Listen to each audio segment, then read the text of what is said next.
I welcome you to this week's edition of the Mace. I am ROSEMARYUKOKO-TEGA. On today's program, major highlights from first plenary sittings at both chambers of the 10th National Assembly. Be sure to stick around. ASO Television is live on DSTV channel 392, Star Times TV channel 127, Free TV channel 507. On the UHF band, we are on channel 38.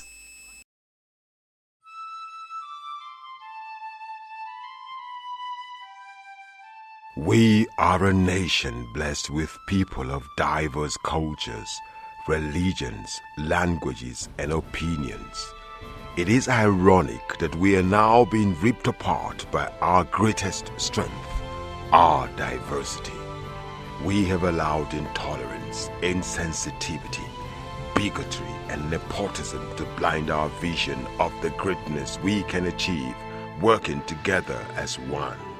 We may not have the same culture, nor religion, nor language, but we all belong to the same nation by the divine will of God. We did not choose to be Nigerians. Nigeria chose us. This nation is our divine heritage, and if we open our eyes, we would realize that what divides us pales in comparison to what unites us. And by the comparison and conciliation of our differences, we will grow until our differences disappear. Our unity cannot be willed by mere declarations, nor do we get unity by ignoring the questions that beg for answers. We must celebrate our diversity and debate our differences without fracturing our unity. Our strength is not in our numbers, but in our unity, because even the weak become strong when united. Nigeria unite. This message is brought to you by Abuja Broadcasting Corporation, owners and operators of ASO Radio 93.5 FM Abuja, ASO Television DSTV Channel 392, Star Times Terrestrial Channel 127, Free TV Channel 507, People's TV Channel 285, and UHF Channel 38. This is the Maze on ASO Television. After official inauguration of the 10th National Assembly and the swearing-in ceremony of lawmakers making the two chambers of Senate and the House on the 13th June 2023, Nigerians expect a full swing of legislative proceedings. Well, I'm glad to let you know that the legislators did not fail in this regard, as the first plenary session held on the 14th June 2023, a day after the inauguration at both chambers. We start with the Senate. However, before we proceed, this is to let you know that there has been a deliberate attempt to allow some extras from the floor on the program today, so you have a little feel of some of what I have personally termed teething proceedings or beginner's flaws. It's a kind of fun though, so enjoy. First plenary at the Red Chamber saw senators trickling in and getting familiarized with the Senate wing of the National Assembly complex. Followed soon was entry of the brand new President of the Senate, Senator Godswill Akpabio, for the day's legislative function.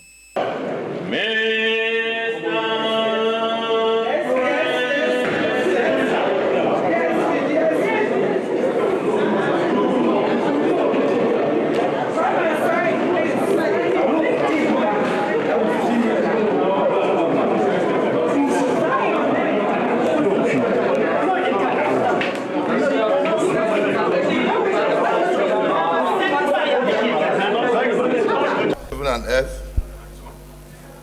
we beseech thee to inspire and guide all our wise counsels and actions, so that we may always walk in the path of justice, love, and charity to one another. Help us with thy grace to do only those things that will promote the unity, happiness, and prosperity of Nigeria. Amen.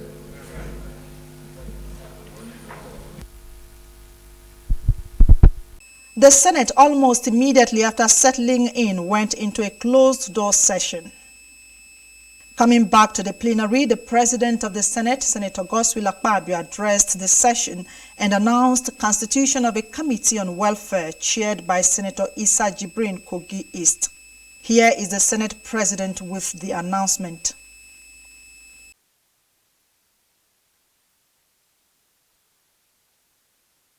Distinguished Senators, the Senate in a closed session deliberated on matters relevant to the workings of the Nigerian Senate in particular and the National Assembly in general. Is this a true reflection of what transpired in the closed session?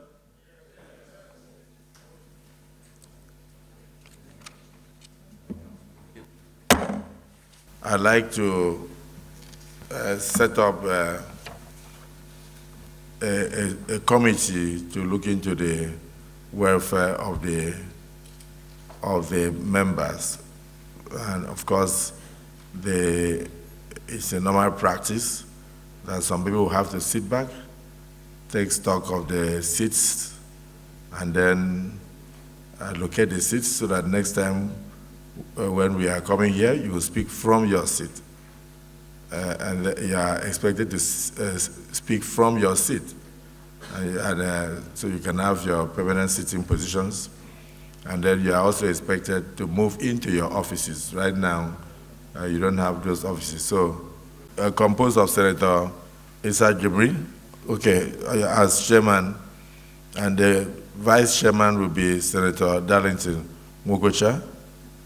And then we have the following members. We tried to draw from all the geopolitical zones. Senator David Mweze Umai, now Senator, former governor. Senator Bomai Ibrahim Mohammed. We have Senator Barinanda Mbegi.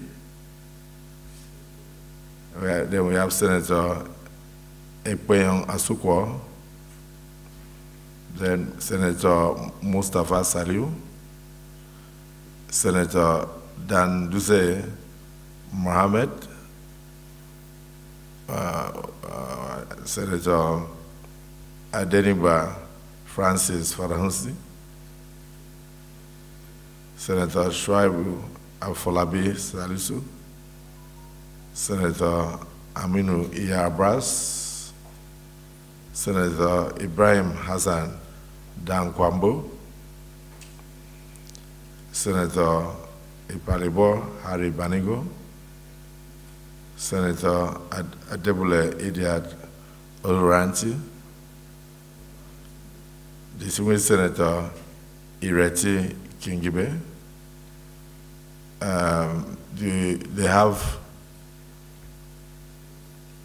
almost a week or 2 weeks to complete their work. So the clerk, you lead them and direct them as appropriate. Chairman of the newly constituted committee, Senator Jibrin, spoke on his assignment. That ad hoc committee, which I'm going to chair, okay, will address the issue of seating arrangements and will equally address the issue of distribution of offices. Thank you.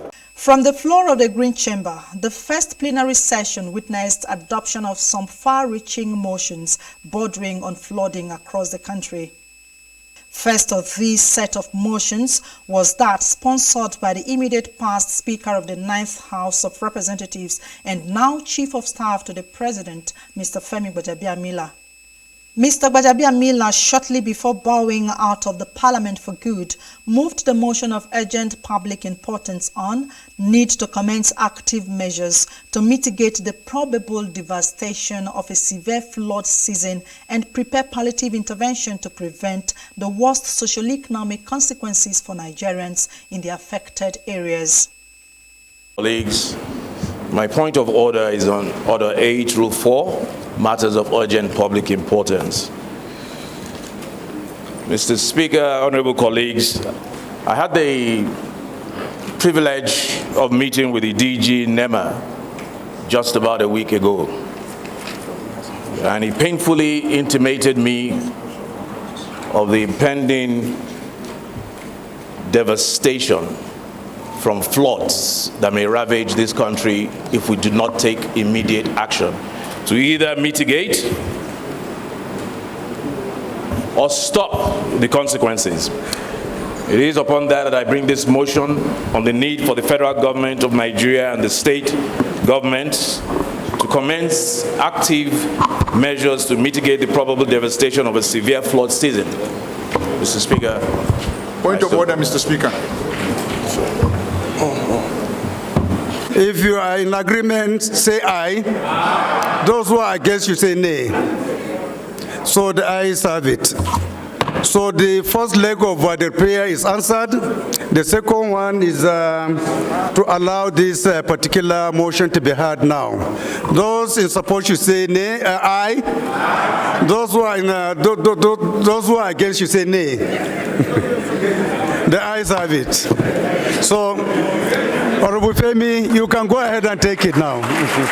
Mr. Speaker, honorable colleagues, I stand to move a motion on the need for the federal government of Nigeria and the state governments to commence active measures to mitigate the probable devastation of a severe flood season and prepare palliative and intervention measures to prevent the worst socio-economic consequences for Nigerians in the affected areas.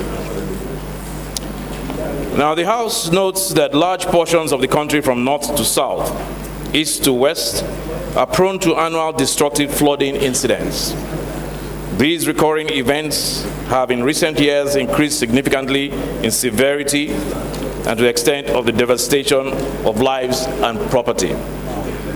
The House further notes that the Nigerian Meteorological Agency, NIMET, in January this year released the seasonal climate prediction with a forecast of early onset of rain across the country and heavy rains through the season. The prediction of an early rainy season has already come to pass. There is every reason, therefore, to expect the forecast of a heavy rain season will also come to pass. The House concerned that the 2023 annual flood outlook prepared by the Nigerian Hydrological Service Agency shows that 178 local government areas in 32 states and the Federal Capital Territory fall within the high probable flood risk areas. Aware that Nigeria is yet to recover from the 2022 flood, which affected more than 4 million Nigerians, displaced over 2 million people, caused the death of 665 people, damaged about 355,986 houses, and destroyed an estimated total of 944,989 hectares of farmland. The House is also aware that the experience of the 2022 flood caused the federal government of Nigeria to constitute a presidential committee to develop a comprehensive plan of action for preventing flood disasters in Nigeria. The action plan proposes structural and non-structural measures, land and water management systems, and better coordination among stakeholders across the federal and state governments to ensure effective flood management in Nigeria. Now, the House is convinced that with sufficient preparation and collaboration between the federal and state governments, we can mitigate the loss of life and the social economic hardships caused by these recurring flooding events. Therefore, the House resolves to invite the Director General of the National Emergency Management Agency, NEMA, and other agencies of the federal government of Nigeria to brief the House of Representatives on the measures in place to mitigate flood disasters and manage the socio-economic impact on the citizens resident in the flood-prone areas. 2, the House resolves to liaise with the relevant agencies of the federal government of Nigeria to ensure the relocation of Nigerians away from the most flood-prone areas. 3, the House is to ensure the federal government of Nigeria stockpiles sufficient quantities of temporary shelter materials, food and nutritional items, and medicines to support people in flood-prone areas. And 4, the House also resolves to encourage communication between the federal government of Nigeria and the state governments to ensure effective collaboration to prevent the worst outcomes in flood-prone areas. Mr. Speaker, honorable colleagues, I so move. Thank you. Inasmuch as I don't want to say as expected, the motion by the former Speaker and now Chief of Staff enjoined a seconder and overwhelming support of colleagues. Mr. Speaker, I rise to second the motion as moved by Honorable Femi Bajabiamila, that the prayers as contained in the motion, I enjoin the House to give it support and approval. Therefore, I hereby second the motion as moved, Mr. Speaker. Choice to criticize the motion. Mr. Speaker, this motion is timely. Mr. Speaker, this motion is timely. I could remember the last rainy season, this country suffered devastating flood. After this moment, some of our communities are suffering from what happened last year. And because of the complacency of our governments, from the local governments up to the federal government, there is no much enough information to the general public, and then the complacency of some of our people living along the water lines. Mr. Speaker, I could remember the federal government instituted a committee to come up with the mitigating elements that will help to address this issue of flood. The committee submitted the report to the outgoing government, the last government. There is the need for us to request for that report.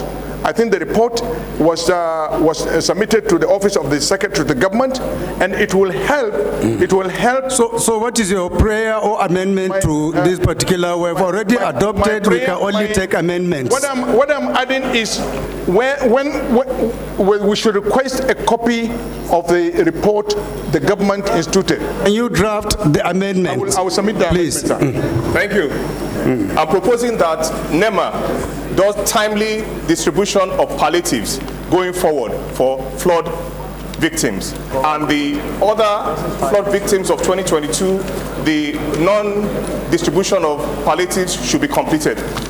Thank you, Mr. Speaker.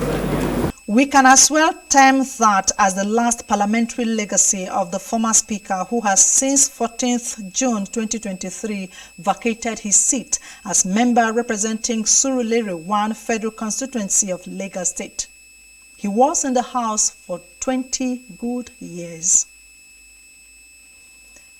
Going ahead, the House, in adopting a related motion, urged the Federal Ministry of Environment and other relevant agencies to take a holistic approach to tackle the menace of gully erosion across southeastern states of the country.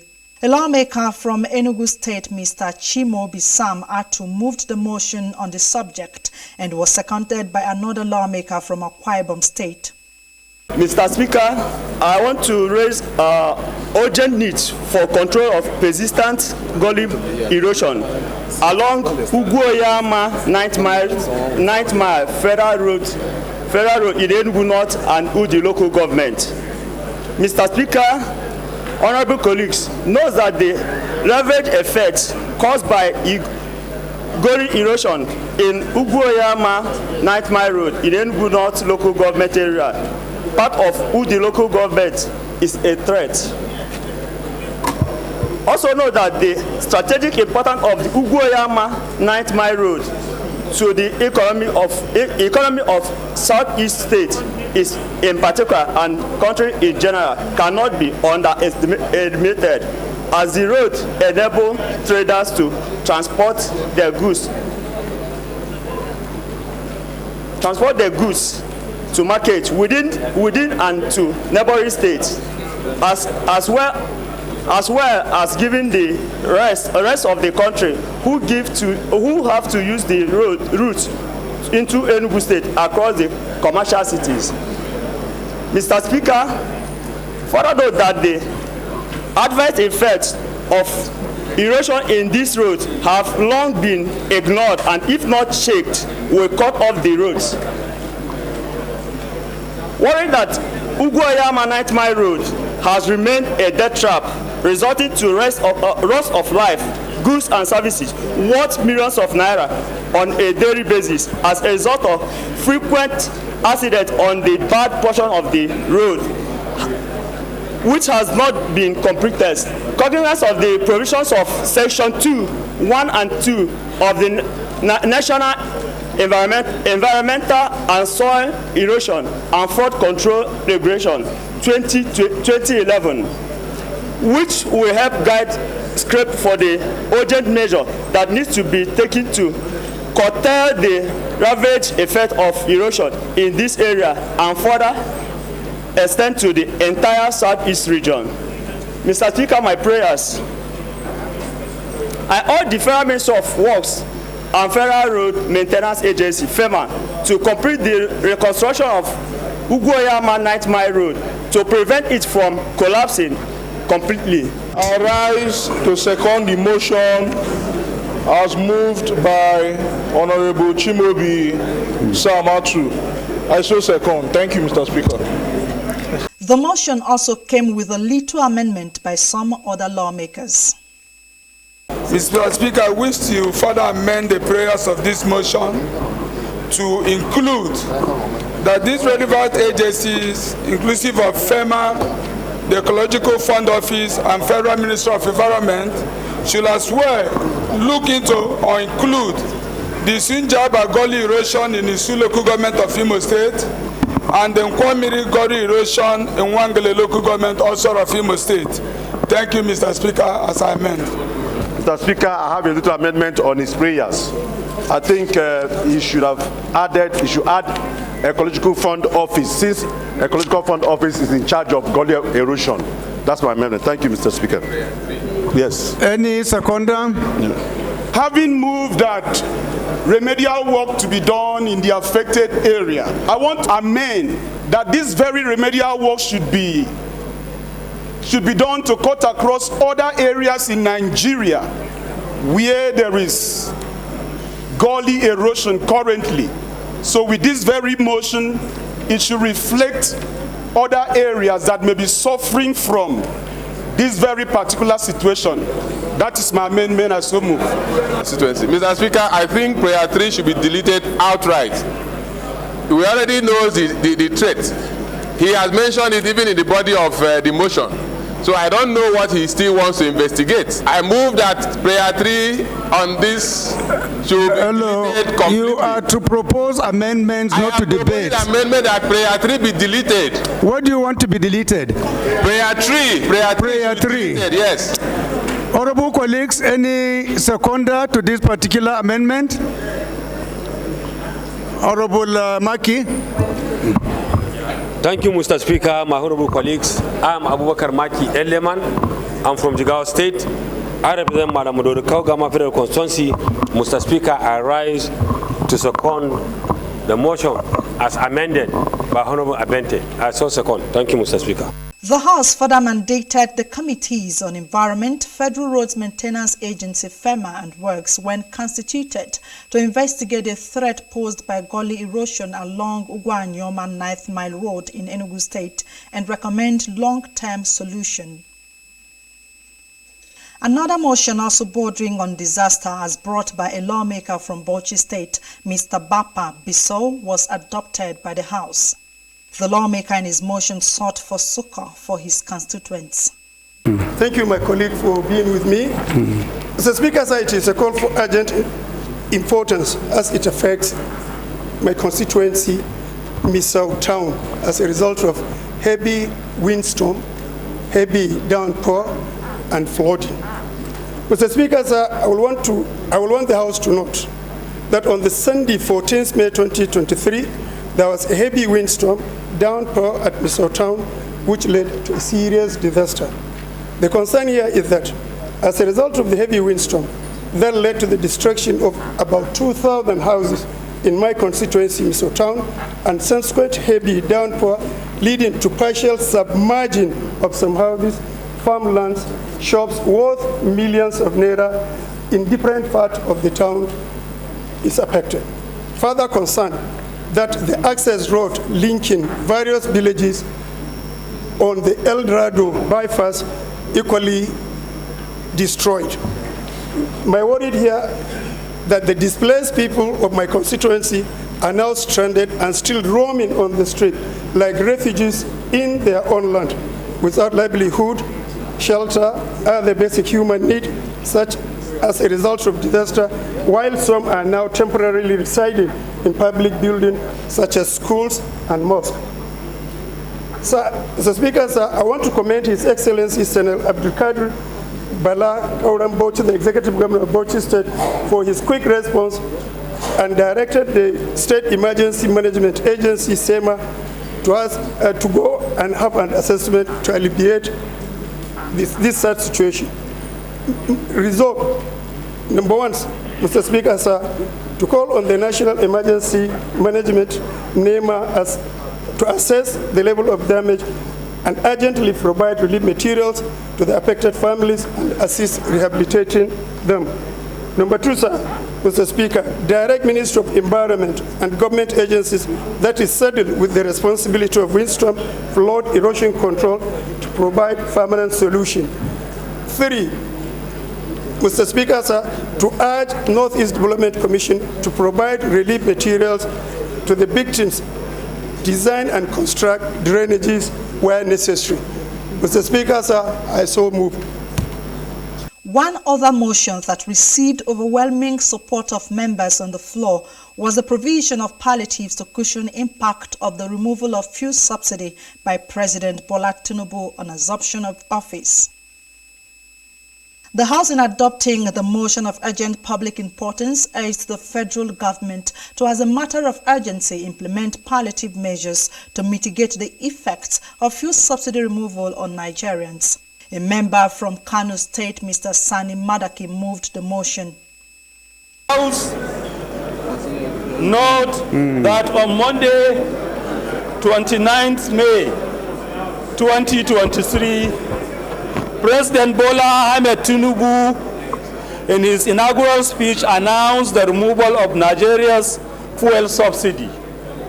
Also note that as a result of the subsidy removal, the official pump price of petroleum skyrocketed from initial 195 naira per liter to a whopping 480 to up to 577 per liter as the price varied between states. Concern that the implication of over 200% price adjustment in fuel prices is that nearly all prices of goods and services have drastically increased. Also concern that the sudden fuel subsidy removal has left millions of Nigerians terrified, thus causing untold hardship as Nigerians grapple with the challenges of meeting up not only with the high cost of petrol, but also the consequent increase in prices of goods and services. The House further mandated the Committee on Labor, Employment and Productivity, when constituted, to ensure compliance and report back within 2 weeks for further legislative action. Time now to take a general view of the lawmakers on the composition of the 10th Assembly vis-a-vis individual contributions. Leading this session is an elevated member of the House, now to the Senate. I'm talking about the Chief Whip of the immediate past 9th House of Representatives and now Senator Mohammed Mongonu. The lawmaker, who was in the House for 20 years, representing the Jere Federal Constituency of Borno State, is now in the Senate, representing Northern Borno Senatorial District. We now have the distinguished senator talking to journalists about his sojourn at the Red Chamber. Some other senators were also caught on mic making projections for the 10th National Assembly. Here. Well, because of the avalanche of various political parties in the 10th National Assembly, one should expect a very robust debate on issues, and one should equally expect very constructive criticisms of executive bills that are coming from the executive, which in the long run will translate into bills that will impact positively on the lives of Nigerians, bills that are a reflection of the yearnings and aspirations of the Nigerian people that gave us the mandate to represent them. So the multiplicity of parties in the 10th National Assembly is a very good omen for the Assembly, because it is going to engender very, very robust debate in the course of the proceedings of the House, which will translate into delivery of dividends of democracy to the doorsteps of the people, and laws that are autochthonous, that reflect the wishes and aspirations of the Nigerian people. Well, what I am bringing new to the Senate is my experience in the House of Representatives. As you know, the House of Representatives is a very, very vibrant legislature. That vibrancy of the House of Representatives, that experience will be brought to bear on my service in the Senate. And now that my constituency is enlarged, I will work tirelessly hard to make sure that dividends of democracy is delivered to the larger constituency that I am now representing. There are multiple political parties, but we are virtually the same. Some of these senators that we are talking about migrated from APC to Labour Party, migrated from APC to other parties, so we are virtually the same.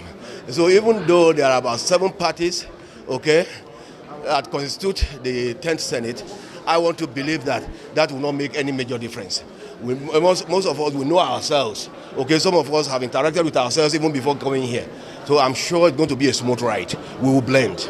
From the first place, you need to understand that we are all here to make law for the betterment of Nigeria, one. Therefore, we have the same vision and mission, 109.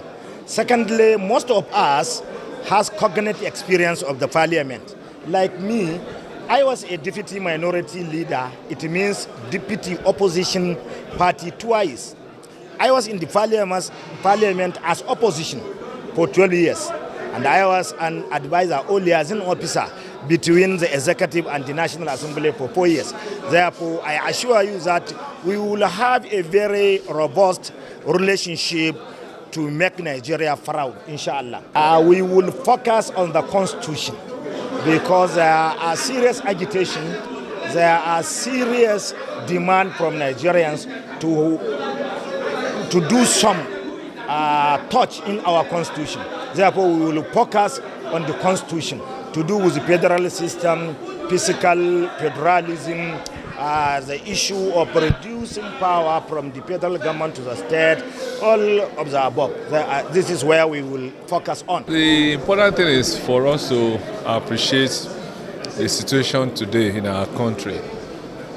We clearly need to have a paradigm shift. And whatever we do here, we must recognize that the masses of people look up to us for succor in all ramifications. And what I've told my colleagues is that whatever we do, however we do it, we must recognize that it is important to have the masses of people in our hearts. But looking forward, definitely there are so many areas that requires a little bit of reorganization. I'm happy for started what Mr. President has done, signing the energy bill, and some of the things he's done that has to do with granting of loans to students, and I hope it will be followed by even bursary and stuff like that. Those are the things that has to do with the welfare of the masses of our people. Now, when I come to my own profession, you see problems of building collapse all over the place. This is because there is clearly lack of standards in the way Nigerian artisans are not organized. As a fellow of the Nigerian Academy of Sciences, we have a lot of work to do to ensure that we restate the standard and to get the standard enforced. We can go on and on and on, but I have no doubt in my mind that the quality of people that I've seen and the articulation that we'll provide will make a visible difference in what happens in our country. We must turn around quite a number. Look at the challenges we have about security, which is, as I've usually opined, closely related to unemployment. We must begin to patronize ourselves as Nigerians in all ramifications, from what we wear, everything. And if we are able to keep Nigerian money inside Nigeria, our situation definitely will change. Thank you very much. If you look at our background, we have been very much involved in the level of governance at Kogi State, and that gives us a lot of privilege. Some information where we put to certain information. If you look at Kogi State, for instance, we have nearly 50% of our roads as federal roads. And over time, you look at the stretch of road through Egbe down to Lokoja. Is it from Lokoja down to Ida or even Ofu? Is it from that place through Okene to Auchi? You see, a majority of our roads are federal roads. But we understand the paucity of funds. But it is not to say that we will not express our concern that we are being neglected in a way. So we are trying to see what we can do in terms of legislation to make sure that every aspect of Kogi State where federal presence should be, there must be legislation to compel the federal government to come in and work for us. And if you also look at the issue of a Jakarta Steel Company, it has been at 85% completion since Shagari time. And if you look at Powers, the handing over time in and out, for close to over 20-something years now, the project remains standstill. This time around, we are coming with a very powerful legislation to make sure we compel the federal government to complete that project. So these are the things we are looking up to as a new legislation coming into the National Assembly.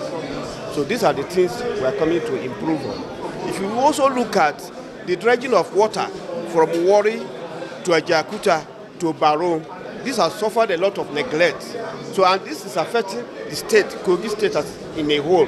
So we're also trying to see how we can make legislation to compel the government to continue from where President Yar'Adua has stopped and make sure we take all these projects to completion. So these are the things we're bringing to board. Well, that's about the Mace this week. There is a next week. So join us again Friday, 8 p.m. Till then, be good. I am ROSEMARYUKOKO-TEGA.